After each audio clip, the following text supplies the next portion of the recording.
artificial intelligence will completely transform our world. But what is AI? Why will it affect you? And how can you and your business survive and thrive through the AI revolution? Welcome to AI and You. Here is your host, author, speaker, and futurist, Peter Scott. Hello, and this is episode 198. I am talking with Eve Herold, author of the new book, Robots and the People Who Love Them, Holding On to Our Humanity in an Age of Social Robots. Eve is an award-winning science writer and consultant in the scientific and medical nonprofit space. She writes about issues at the crossroads of science and society, and has been featured in Vice, Medium, the Boston Globe, the Wall Street Journal, Prevention, the Kiplinger Report, and the Washington Post, and on MSNBC, NPR, and CNN. Last week, we talked about how people, including soldiers in combat, get attached to AIs and robots. We discussed Eliza, Wobot, and Samantha from the movie Her, and the role of robots in helping take care of us physically and emotionally, among many other topics. Let's get back into the interview with Eve Herold. You gave the example of soldiers who held funerals for and cried over the damage to robots that were protecting them from, like, improvised explosive devices in Iraq. And that is certainly something that I don't want to suggest is frivolous in any way, because these are people that have been through a great deal of training on how to stay alive in difficult situations. One would imagine that they don't ascribe the same level of emotion to, say, their bulletproof vests, which have saved their lives to an equal extent. So is there something there that's revealing about the nature of robots and human interaction?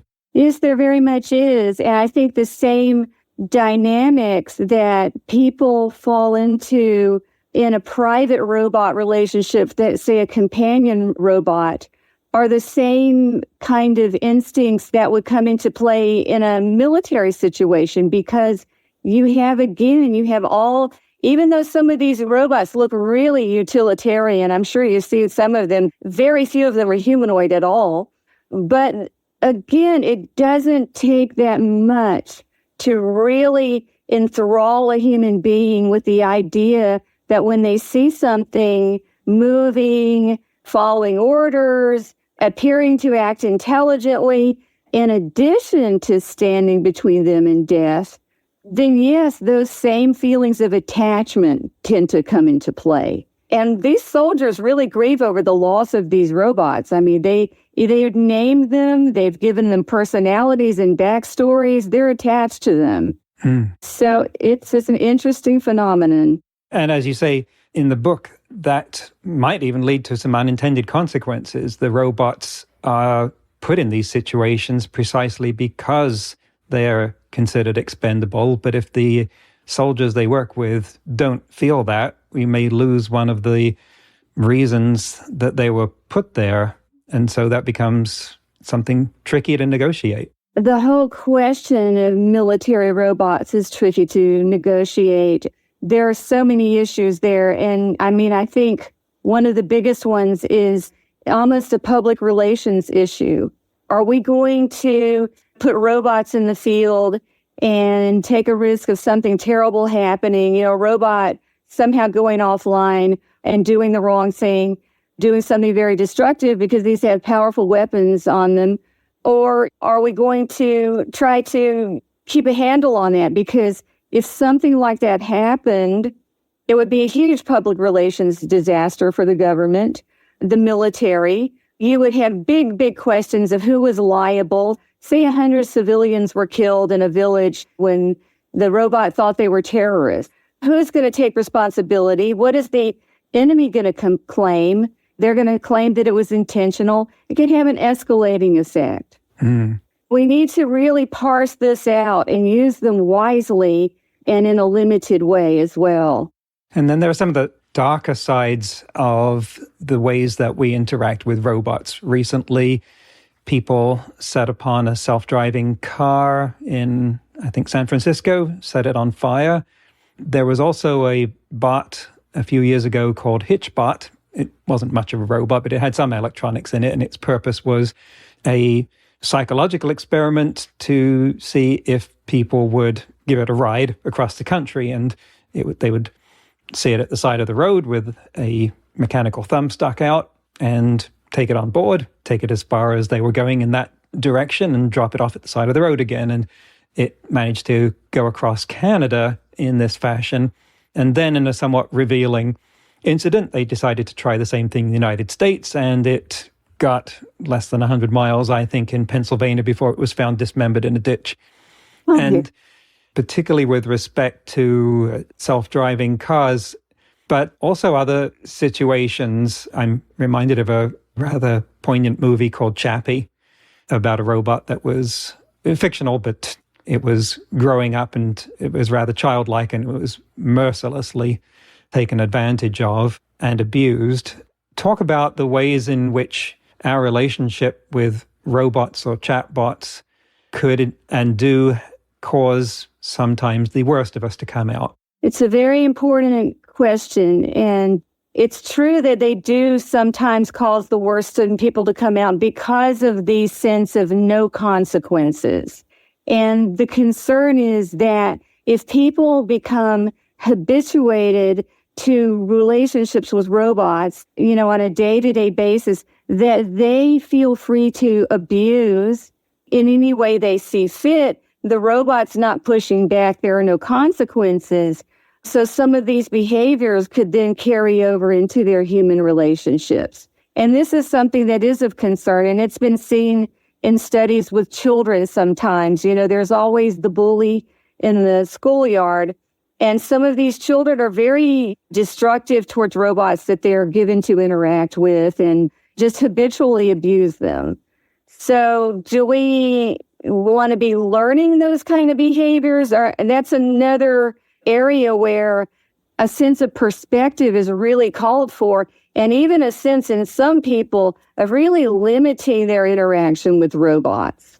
It seems to me, as a hypothesis, that the people who would abuse robots are also the people more likely to abuse animals, to take advantage of any entity less powerful than themselves. Has anyone looked at that? Not that I'm aware of, but that would be a fascinating study because intuitively I have to agree with you. I think people who already have those tendencies would take easily to mistreating a robot. And the question is, would that exacerbate the tendency or would it channel it and siphon it off? And nobody seems to have an answer to that question. I wondered about that the whole time I was writing this book, and I never did find any research specifically on that. We have a long way to go before we truly understand this stuff. There is a lot more to be found out than we've already found out. You quote McDorman as saying that he believes that uncanny robots incite in us brief flashes of our own mortality, something psychologists refer to as animal reminders. I found that intriguing. I had not thought of uncanny robots, and here we're talking about the ones that are close enough to be human to make us think that this is a human with something wrong with it. This term that came out of the Polar Express movie where the characters were animated enough to look human, but they were scary. Creepy. And I had not thought about that as being something that somehow reminded me of our own mortality. Can you explain that one to me? So that all goes back to this level of confusion in our brains when we're encountering these robots over whether they're alive or dead, whether they're real or artificial. And there's a whole long literary and cultural tradition that plays upon this universal, I would say, well-nigh universal tendency. When you start talking about things like zombies and Frankenstein, he's not quite dead, but he's not really alive either, and werewolves and all the rest of it. And it is something that is kind of intrinsic, I think, in human nature. I mean it, and I find it fascinating because I often wonder why or how people can really get into these really gory movies where there's just unbelievable bloodshed and cruelty and horrific things. And I just wonder what mechanism in our brains is attracting us to that. And I think many people do have a murky side of their consciousness. Freud would say all people have this, but I would say many people have this side to their unconscious mind that is both attracted and repelled by things that remind them of death and mortality. It's not necessarily something we're thinking about on a conscious basis all the time, but it's there. And when we interact, there are cues. We have visual and auditory and sensory cues that can turn that impulse on and trip the wires and give us that flash of death and mortality. It's part of the human condition. You've written in the book about elderly people not wanting to get a dog because it would outlive them. Mm-hmm. Do they not also, one would think, have the same reaction to a robot that would definitely outlive them? One of the ones that they give to people in care homes in particular for them to take care of, like Paro, the seal robot. And that's another area, Peter, that I think needs more research, but it's something that really we need to kind of be careful about when we're using robots with vulnerable people, like people with dementia. Now, I don't know if a person with advanced dementia would really have any concern about their Paro seal, baby seal robot outliving them, but maybe they would because they're having trouble distinguishing reality. And I don't know. I honestly don't have answers for that, but I think it's an area that needs to be studied in terms of people who are especially vulnerable to these relationships and to being deceived, not in a harmless way, but in a harmful way. Well, that question and the others that we raised here brings me to one of the things you say in the book. I will quote, "Very little research asks whether we should have social robots. The vast majority is focused on how to make robots more appealing in order to better facilitate their acceptance. Arguably, it's not the job of roboticists to ask these types of questions. Such discussions fit better in the realms of philosophy, psychology, and social studies." End quote. At what point do we need roboticists to ask these questions?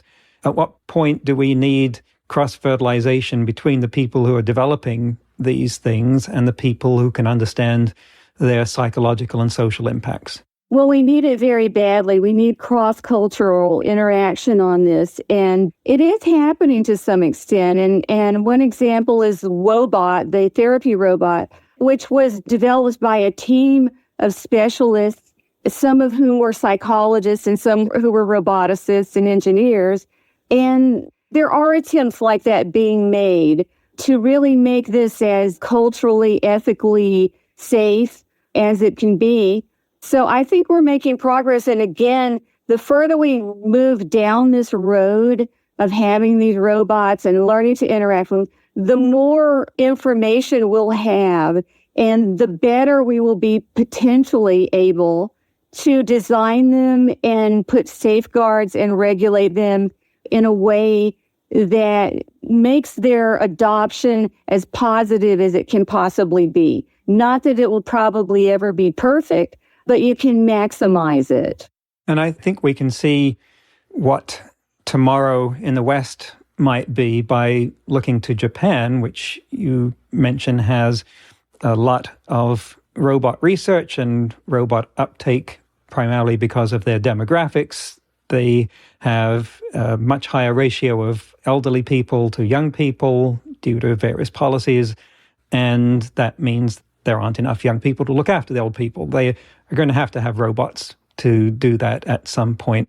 And you also talked about the prevalence of loneliness in Japan and the use of social robots in the same context. Do you have a sense of why loneliness is so acute in Japan? That's a very good question. But I think, if I had to guess, I would say it must have something somehow to do with the economic structure of Japan. Because you look at the way the workplace really takes over the lives of people, the long, long hours they work. They don't have time for socializing. They don't have energy for socializing, dating, getting married, and having children because their lives are consumed by their work. And I think that plays a role. And there are probably other currents in Japanese culture as well that somehow play a role. But I do find it a bit ironic and a bit unintuitive because Asian cultures in general are very interconnected and community-oriented. And I'm not sure why Japan is set to the side here in a very different kind of social milieu. But I think that it's something that, as you said, part of it will be relieved by robots.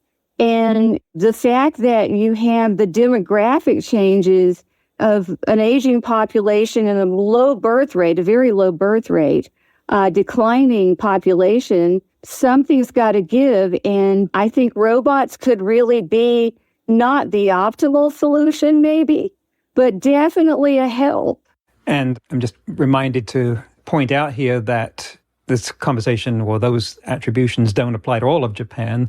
There is Okinawa, which is politically part of Japan, although it's been a ping pong ball in the past, and that has an extraordinary degree of social cohesion there. I've witnessed it firsthand, and there's likely one of the reasons why they're a blue zone where people live to 100 years old routinely. Yeah. We are looking at robots evolving in the commercial sphere and every other sphere at a phenomenal rate right now. And we're on the cusp of robots going into production for consumer use that are bipedal, anthropomorphic, doing some kind of useful task. I'm still waiting to find out exactly what, but by many accounts, places are tooling up to manufacture these things by the thousands. And that could just reshape things. I mean, certainly our minds turn to all kinds of precedent where Hollywood is only too happy to supply us with dystopian visions of robots marching down the street to enslave us. What are some of the more useful ways in which we should prepare ourselves for an unprecedented integration of that kind of robot into our lives? I think we need to start thinking and examining our own attitudes about this now. There are a lot of issues to think through here and how we approach this. And I think these robots are going to become more useful. I do think the addition of AI makes them, of course, extremely versatile and extremely useful. And I think it's coming, and I think we need to kind of start to ascertain what they are and what they're not, and what we are and what we're not, and understand kind of the demarcations between the different types of intelligence that we tend to kind of revere in industrialized countries, which is the type of intelligence that we see robots as being very high in, which is computational intelligence. And these are great, valuable tools, but they're tools. And I think we also need to have a renewed examination and appreciation of the many different types of intelligence that humans bring to the table, whether it's creative, emotional, moral, spiritual. There's many types of intelligence that human beings are capable of. And with all the talk about artificial general intelligence, I'm very curious about this, about where it's going to lead.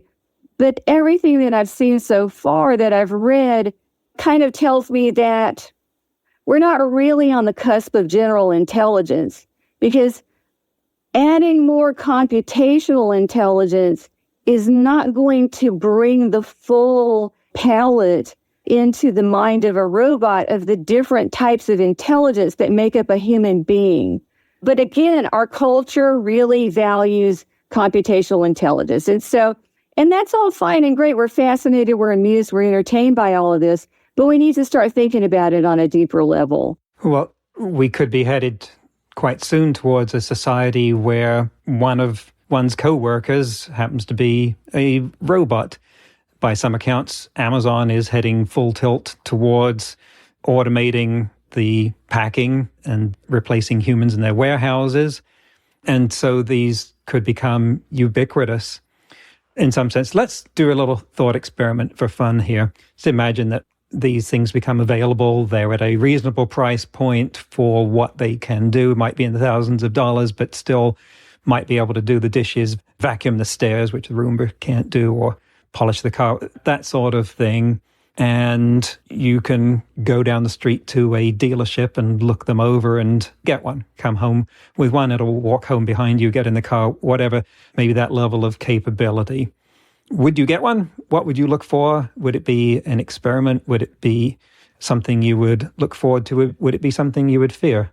It's something I would definitely look for. I would want it to do all of the handy, helpful things that we envision robots doing for us, taking the drudgery out of, a life to some extent, doing the dishes, cleaning the floor, mopping the floor, doing the windows.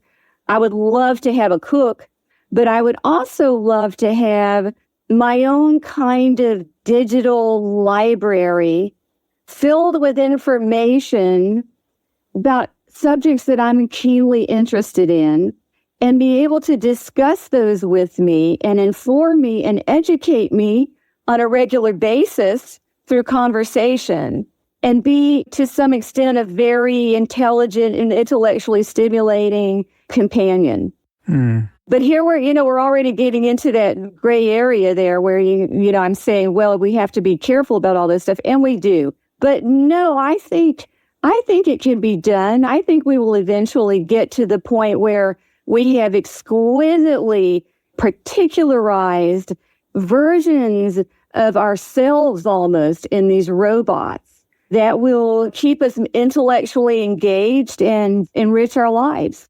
These kind of conversations and most of what we've been talking about just reminds me of how AI and these kind of robots provide a mirror for us to learn more about our own humanity. It's just that some people don't look in it. Some people don't know that the mirror's there. People like you and me want to look in it to find out what we can see. And that's the crux of the issue, is that when you're in a relationship with a robot, you're in a relationship with yourself. And that is the idea that we need to take firm hold of as a culture and a society. We don't have that muscle right now. We're kind of like, we don't have the muscles we need to do that, but we'll develop them. I've got children in elementary school and high school. What do you think it will be like for people 10, 15 years from now as young adults who have grown up in a world of helper robots? I think it's going to be a very different culture. And I say that because kind of past experience with the rate of change that we've experienced in recent decades with the advance of new technology and the pace at which young people are so adaptive and so accepting of new technologies, and in a lot of ways very creative with it. So I think that these young people will have different categories of relationships than what we're used to, but they will have a much keener sense of perspective on what can be done with them, how they can be utilized, maximized, how they can enrich your life, and they'll do that. I think there will be other people who will struggle and have problems with the dividing line between fantasy and reality and things along that nature. I think there will be some psychological issues for some people. And we'll have to develop some kind of system that deals with that too. Whether it's a mental health system or we teach it in our schools, we teach robot literacy in our schools. I don't know. I think we kind of need to hit all the notes on this. So much territory to cover here. The question of sentience in robots, the ability to feel. They are certainly at the moment able to do a imitation of that that's improving all of the time. The chatbots have demonstrated that to a degree that wasn't even anticipated by the people who wrote about Data in Star Trek. And one can see that this is only going to get better and better. Yet, as you say, and as practically everyone would agree at the moment, those robots do not have emotion. So when does the difference between us believing that robots have emotions and them actually having them or not having them become an acute issue? It becomes an acute issue as soon as we start to become emotionally dependent on them. And I think that is going to happen pretty quickly. I think once we get into these daily interactions with these intelligent sounding and acting and looking robots, at least acting and sounding, that we're going to go down that road. There's attachments will be formed. And that's where it is. And that's part of that whole dividing line that we need to be clear on. Robots to date are not sentient. And we need to be clear about that. It sounds very obvious and very easy, but when you start to interact with these things, and the research is very solid on this, people of all walks of life, even very intelligent, rational people, are as vulnerable to being seduced by inter-robot relationships as the rest of us. So it's something that we need to be aware of, but I don't see anything coming down the pike in the foreseeable future that would give sentience to robots.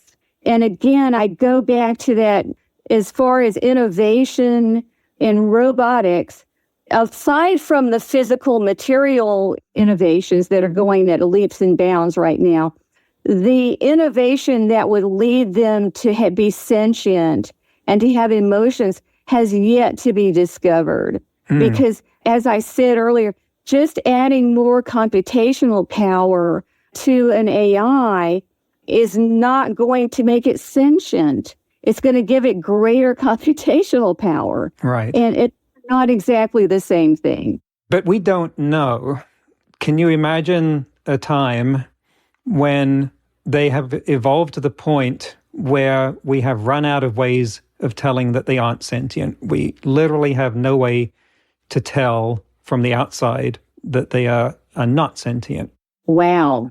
Now you're getting into some really kind of Blade Runner type of territory here, where you have androids, very, very realistic androids that seem to be emotional and behave very appropriately in an intricate human relationships. So I don't know, but I think that a lot of people will cross that threshold earlier than we think, even before we get to the Blade Runner androids. I think there are a lot of people in the world who kind of don't have a totally firm grip on the dividing line between reality and unreality, between fantasy and unreality. And in a lot of ways, we're all like that, because we're all encouraged by a culture that gives us movies and books and videos and stories that we become incredibly enmeshed in. And there are parts of our brains that are reacting to them as if they were real. This is nothing to be ashamed of. It's just human nature. But it is something to be a little cautious about when it comes to relationships with robots. I have to quote the bumper sticker here: reality is for people who can't handle science fiction. Our time on this planet is all too finite, particularly this part of it. So as we wrap up, what thoughts or anecdotes would you like to leave our audience with? And then where should they go to find out more about what you're doing and, of course, to get your book? Well, I'm kind of moving a little more into the area of AI as it drives a phenomenon called social contagion.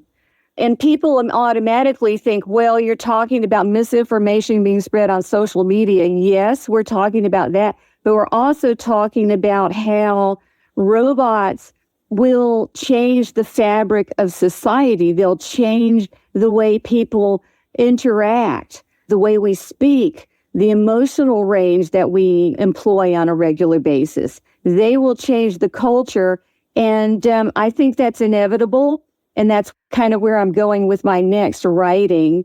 But you can get the book at any bookseller. It's Robots and the People Who Love Them. And it's published by St. Martin's Press, which is an imprint of Macmillan's. And it's available in bookstores. And I also have a website, which is eveherold.com. Well, thank you. The book again, Robots and the People Who Love Them, Holding On to Our Humanity in an Age of Social Robots. Eve Herold, thank you so much for enlightening us and coming on AI and You. I really enjoyed it. Thank you so much, Peter.